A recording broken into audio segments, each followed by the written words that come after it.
Les Actes des Apôtres, chapitre 11. Les apôtres et les frères qui étaient dans la Judée apprirent que les païens avaient aussi reçu la parole de Dieu. Et lorsque Pierre fut monté à Jérusalem, les fidèles incirconcis lui adressèrent des reproches en disant « Tu es entré chez les incirconcis, et tu as mangé avec eux. » Pierre se mit à leur exposer d'une manière suivie ce qui s'était passé. Il dit « J'étais dans la ville de Jopé, et pendant que je priais, je tombai en extase et j'eus une vision. Un objet semblable à une grande nappe attachée par les quatre coins descendait du ciel et vint jusqu'à moi.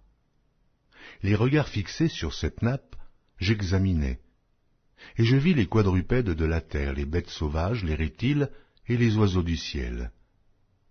Et j'entendis une voix qui me disait « Lève-toi, Pierre, tue et mange. » Mais je dis « Non, Seigneur, car jamais rien de souillé ni d'impur n'est entré dans ma bouche. » Et pour la seconde fois, la voix se fit entendre du ciel.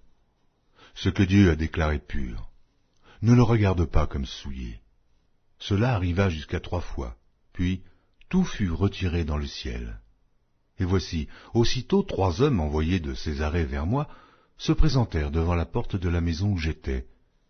L'Esprit me dit de partir avec eux, sans hésiter. Les 6 hommes que voici m'accompagnèrent, et nous entrâmes dans la maison du Corneille.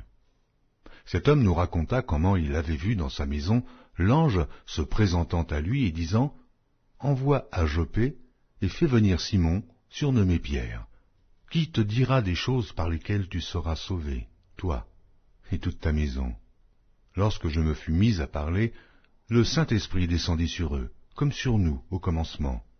Et je me souvins de cette parole du Seigneur. Jean a baptisé d'eau, mais vous serez baptisés du Saint-Esprit. Or, puisque Dieu leur a accordé le même don qu'à nous, qui avons cru au Seigneur Jésus-Christ, pouvais-je, moi, m'opposer à Dieu?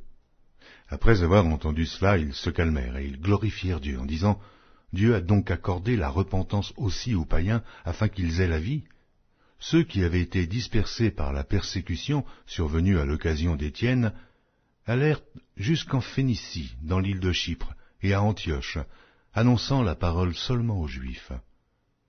Il y eut cependant parmi eux quelques hommes de Chypre et de Cyrène qui, étant venus à Antioche, s'adressèrent aussi aux Grecs et leur annoncèrent la bonne nouvelle du Seigneur Jésus.